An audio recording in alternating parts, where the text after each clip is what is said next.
Colgate Dental Cream to clean your breath while you clean your teeth and help stop tooth decay. And Luster Cream Shampoo for soft, glamorous, caressable hair bring you Our Miss Brooks, starring Eve Arden.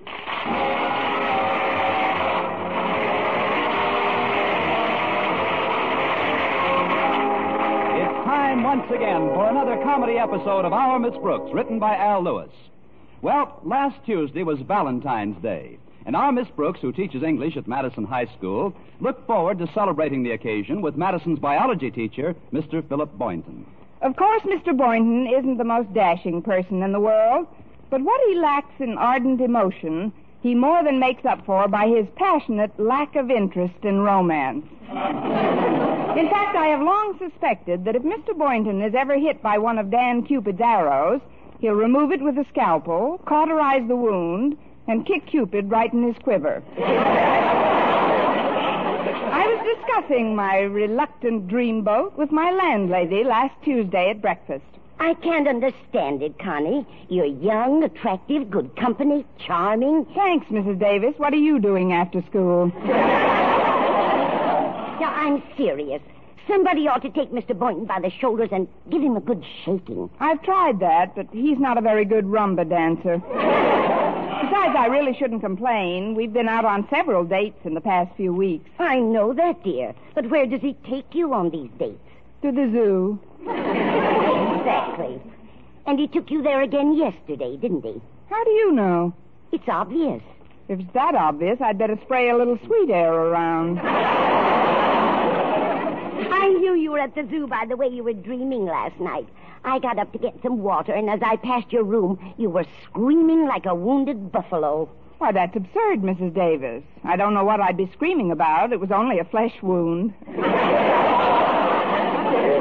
Well, cheer up, dear. Here are some Valentine greetings that came for you this morning. Oh, thanks, Mrs. Davis. Let's see.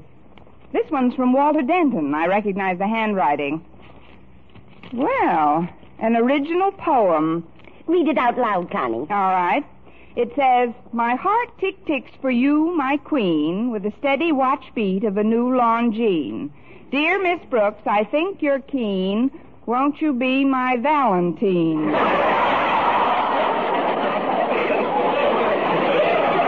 Valentine? That's the feminine gender.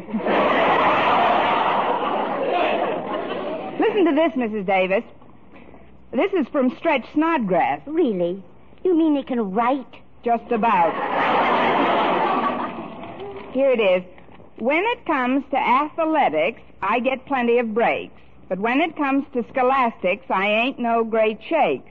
But since being in your English class, I don't sing the blues, 'cause nobody nowhere never taught me better than yous. Now, that's what I call a flattering Valentine. Why don't you open this next one, Connie? Even I can recognize the sender of that. How? Mr. Boynton put his return address on the envelope. Naturally. When he invests in the stamp, he wants to be sure it gets somewhere. Well, listen to this. You're on my mind where'er I go, even when I'm alone at a picture show. But especially do I think of you when I happen to pass our local zoo.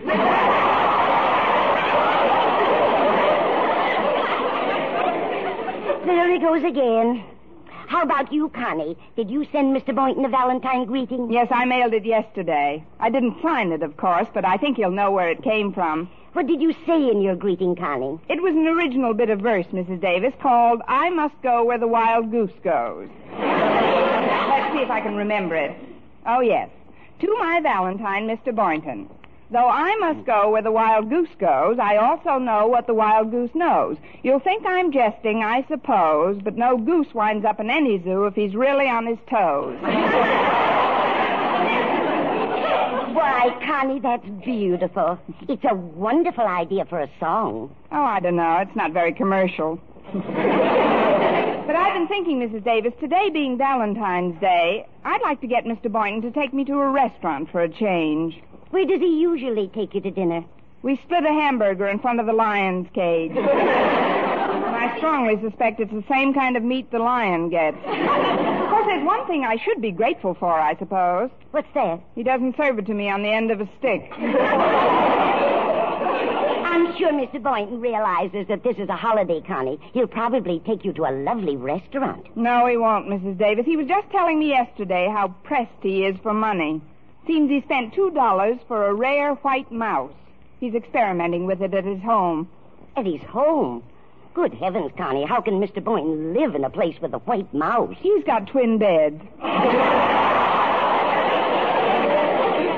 to get back to my date tonight, if I had a little extra money, I'd pretend I owed it to Mr. Boynton for some ancient debt and force it on him. Then he'd have to take me to a nice place to eat.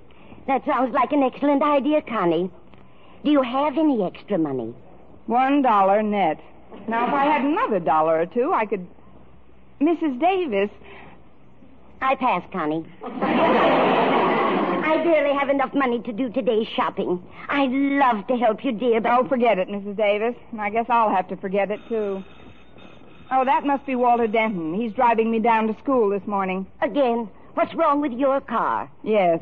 Come in, Walter. I'll fix some more toast and get some jelly out. That boy's one of the biggest eaters I've ever seen. He does do pretty well by the groceries. Valentine's Day greetings to the fairest of the fair, and I hope my little verses aren't getting in your hair. Your rhymes are most enchanting, but upon them let's not brood. Pull a chair up to the table and start swilling up your food. That's what I like about Valentine's Day, Miss Brooks. It puts everybody in such a good humor. But before I join you for breakfast, there's something I'd like to take care of. What's that? Here's the $1 I owe you. You lent it to me way back in September for a ticket to the ball game. I'll bet you don't even remember it. What do you want to bet? Here, Miss Brooks, take it. And if you don't mind a rather personal suggestion, why don't you slip the $1 to Mr. Boynton? Mr. Boynton? Sure. So he'll take you to a restaurant for once instead of the zoo. What? Yeah, you could tell him you owe him the money for some ancient debt or something. Walter, how can you even think of such a thing, too? That is, I know you mean well, but do you really think it'll work? Sure it'll work. Well, how about you? It won't leave you short, will it? Oh, not a bit. I got the money from Stretch Snodgrass last night. He's owed it to me since August. But Stretch doesn't make very much working in his father's pet shop. Maybe you shouldn't have taken it from him. Oh, he doesn't work at the pet shop anymore. His father fired him after the beef. Beef? Yeah. You know what a temper Stretch has. Well, last Monday he bit an orangutan. How hungry can you get? Well, his father just means to punish him, I guess. But meanwhile, Stretch wound up with a job after school that pays 3 times as much. Where's he working? In turkey heaven. How did he get in? I mean, what in the world is turkey heaven? It's a restaurant, Miss Brooks. Of course, Stretch is only a busboy now, but who knows how far he can go if Mr. Turk takes a liking to him. Mr. Turk? The owner. Turk's Turkey Heaven, the place is called. If you tell me Mr. Turk's first name is Tom, I'll hit you with a drumstick. That's a swell spot, Miss Brooks. Maybe Mr. Boynton will take you there some night. Not unless they sell turkey burgers and have a lion in the window. Honestly, I'm so fed up with the zoo, I'd almost rather stay home tonight. Wait a minute. If I add this $1 you gave me to the one I've got already, we could... Come on, Walter, we've got to get down to school for the election. What election? I've just elected Mr. Boynton, the man most likely to blow me to dinner with my own money.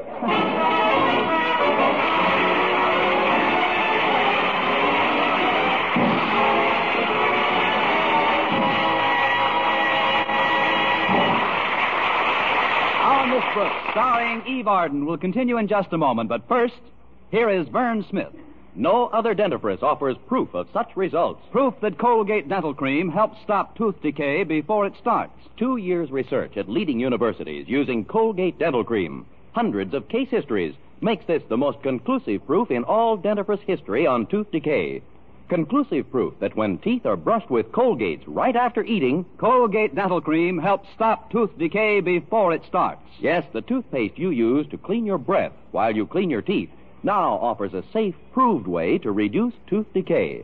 Modern science shows decay is caused by mouth acids, which are at their worst right after eating. Brushing teeth with Colgates as directed helps remove acids before they harm enamel. Colgate Dental Cream has been proved to contain all the necessary ingredients, including an exclusive patented ingredient, for effective daily dental care. Get Colgate Dental Cream today. Big economy size, only 59 cents. Always use Colgate Dental Cream to clean your breath while you clean your teeth and Help stop tooth decay before it starts. remember, no other dentifrice offers proof of such results.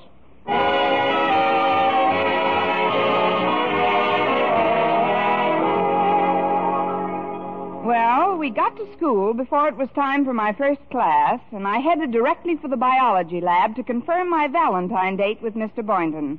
His enthusiastic reply to my reminder almost swept me off my feet. I guess we could kill a couple of hours somewhere.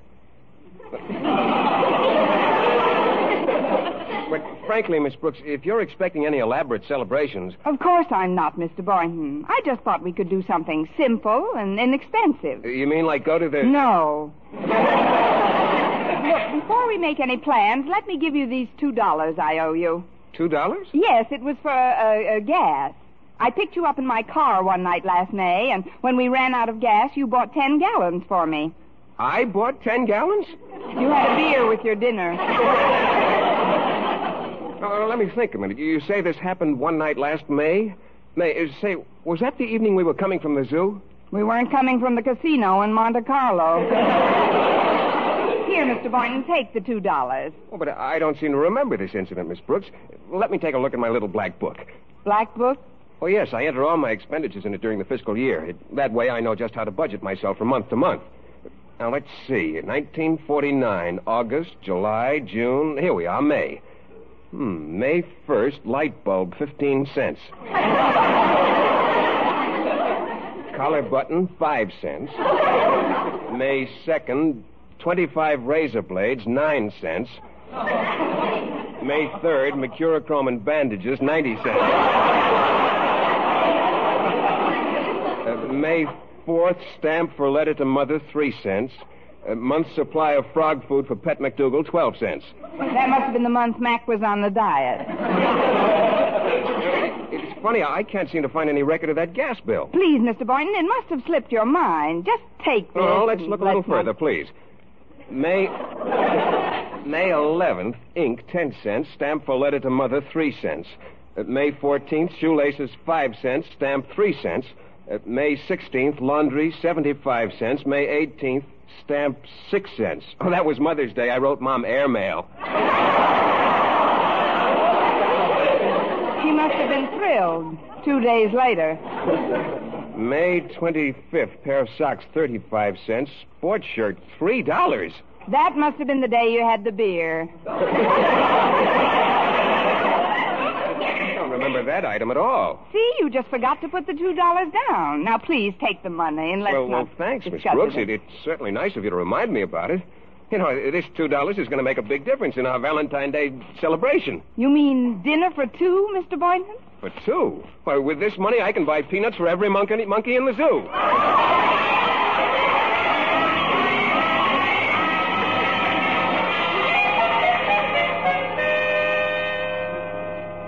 And so, class, if you'll just turn to page 18, we can all go to lunch. Miss Brooks? Oh, Miss Brooks, can I talk to you for a minute? What is it, Harriet? Walter told me he paid you back some money he owed you, and I'd like to do the same thing. Here, Miss Brooks, here's the $1 you laid out for 2 of my lunches last month. But, Harriet, I treated you to those. Why should you treat me to lunch, Miss Brooks? Oh, I don't know. Maybe the market went up. Please, Miss Brooks, I insist that you take this $1. But, Harriet, this is probably your lunch money. Oh, no, it isn't. Stretch Snodgrass owed me this money for months. He just paid me back this morning. Good old Stretch. Since he's been working at Turkey Heaven, he's loaded like a Turk. Thanks, Harriet. This money's going to come in very handy. Now, if I could just think of somebody else who owed me some money. Wait a minute. Your father owes me $1 since last December. I'm going right over and collect it. I'll walk you to his office, Miss Brooks. But if I were you, I'd be very careful how I approach Daddy. He wasn't in a very good mood this morning. What was wrong? Well, Mother played a little Valentine joke on him. She cut a big heart-shaped hole in his morning paper. And she said she'd like to see his face at the breakfast table at least one day a year. That should be plenty. I mean, that was very clever of your mother, Harriet. I'm glad I didn't send him a Valentine. Well, here we are, Miss Brooks. Good luck. Thanks, Harriet. Now stand back. I'm going to open the cage. Pardon me, Mr. Conklin. Oh, good afternoon, Miss Brooks. And thank you for the Valentine greeting. Valentine greeting, but I know you chose to remain anonymous, but certain subtleties of phrasing gave you away. The biggest hint, of course, was in the signature. From an admirer. Oh, I'm not the only one at Madison who feels that way about you, Mr. Conklin, but I am glad you like the card. Yes, it is a dandy.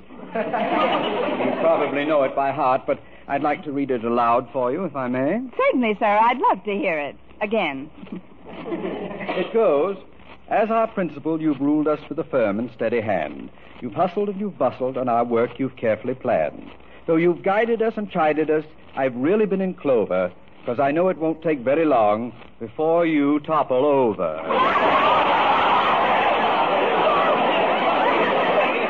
Mr. Conklin, I have a confession to make. That is not the card I sent you. It isn't?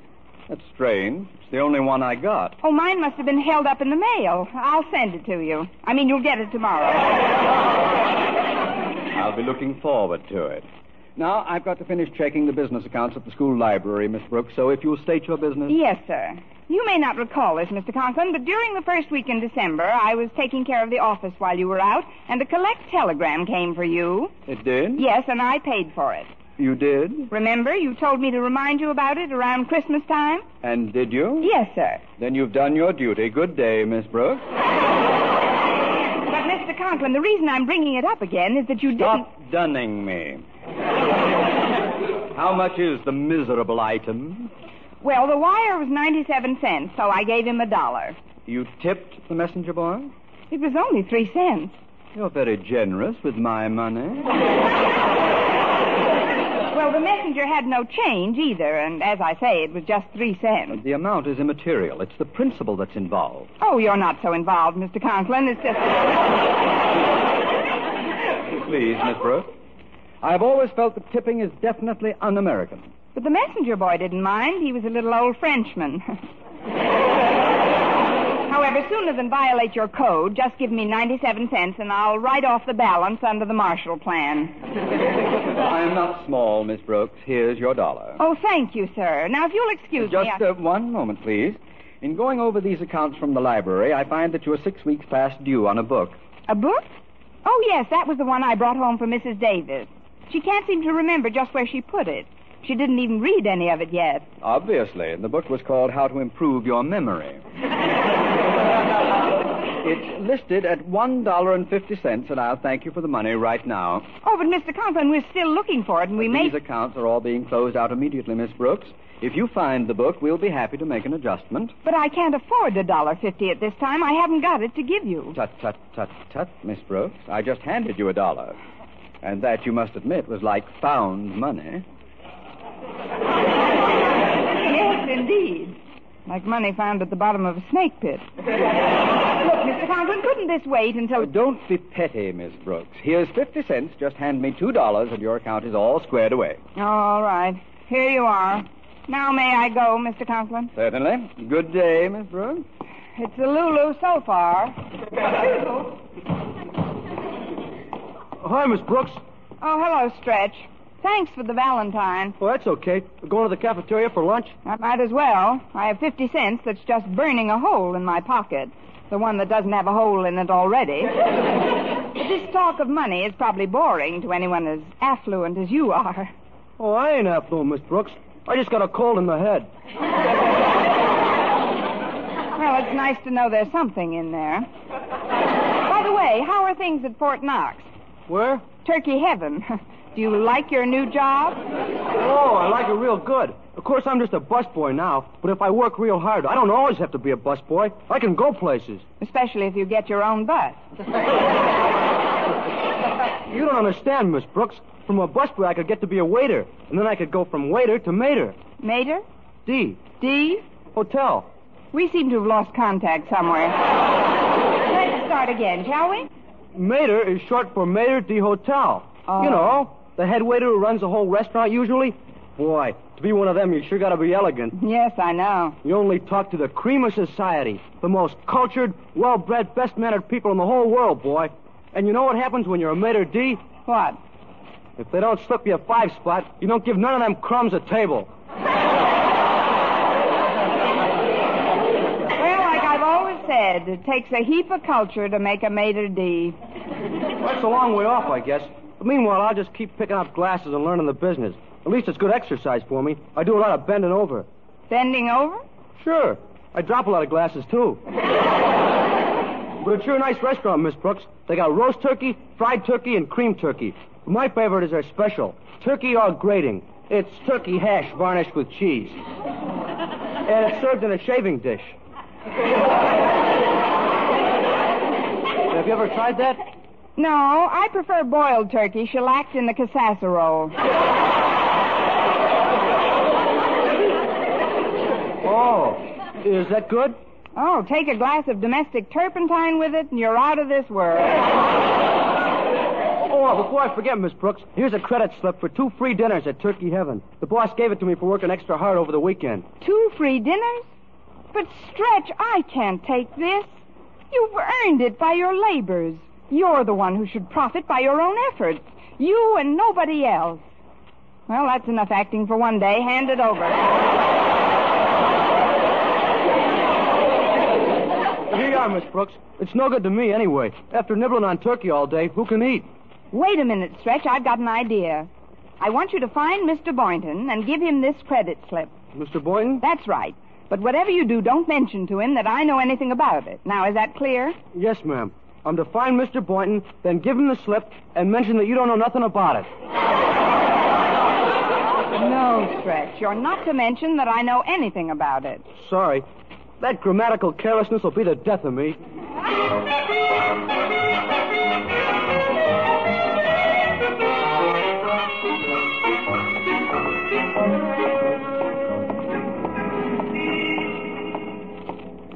It's been a very nice walk, Mr. Boynton, but we're nowhere near the zoo. Well, I changed my mind about that, Miss Brooks.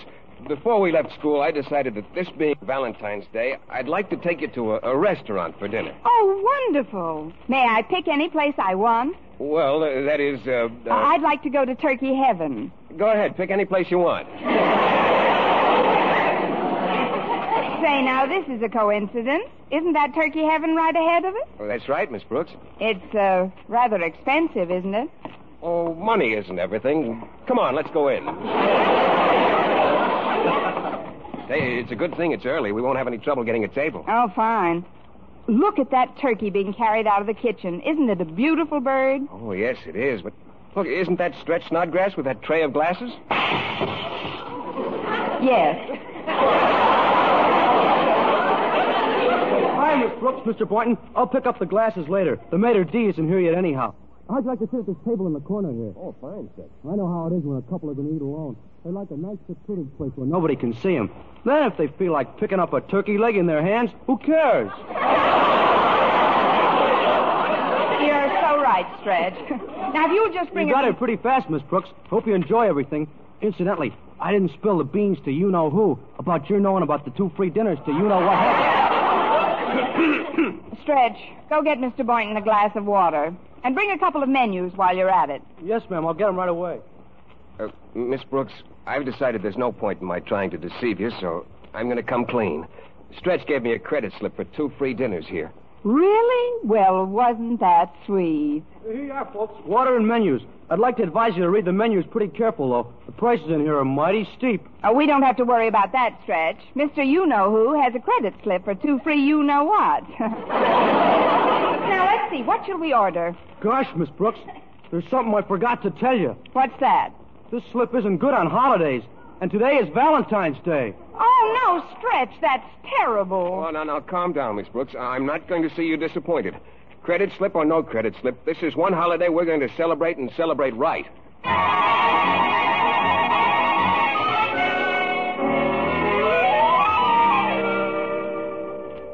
Well, Miss Brooks, what do you think of it? Isn't this a magnificent bird? It certainly is, Mr. Boynton. Now come over here. There's a pelican in this cage.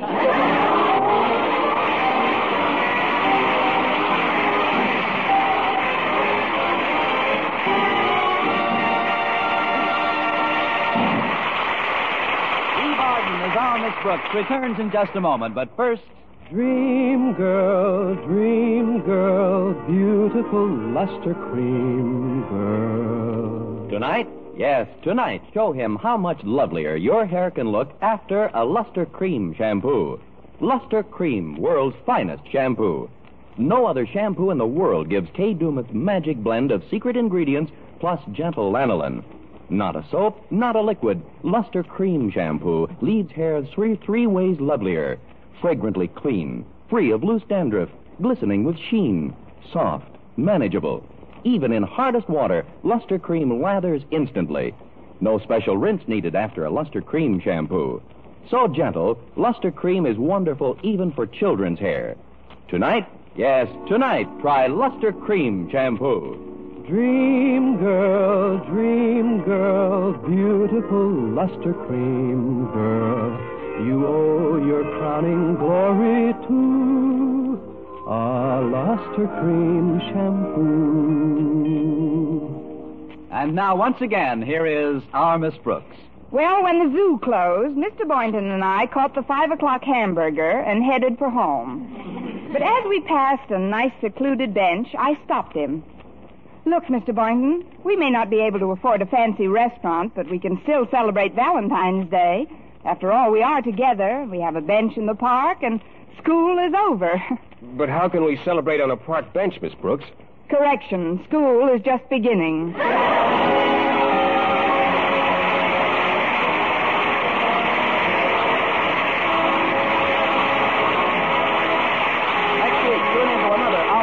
Show brought to you by Luster Cream Shampoo for soft, glamorous, caressable hair and Colgate Dental Cream to clean your breath while you clean your teeth and help stop tooth decay. Our Miss Brooks, starring Eve Arden, is produced by Larry Burns, directed by Al Lewis, with music by Wilbur Hatch.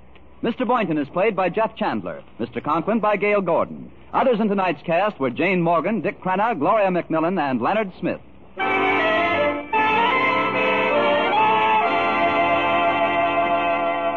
Doctors prove Palmolive soap can bring you a lovelier complexion in 14 days. Yes, 36 leading skin specialists proved in tests on 1,285 different women that Palmolive soap facials using nothing but Palmolive brought new complexion beauty to 2 women out of 3.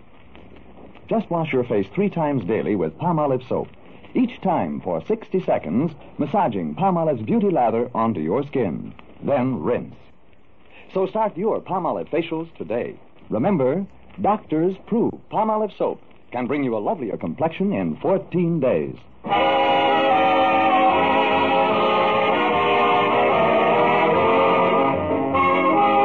mystery liberally sprinkled with laughs, listen to Mr. and Mrs. North, the exciting, fun-packed adventures of an amateur detective and his beautiful wife. Tune in Tuesday evening over most of these same stations. And be with us again next week at this same time for another comedy episode of Our Miss Brooks. Bob Lamont speaking. This is CBS, the Columbia Broadcasting System.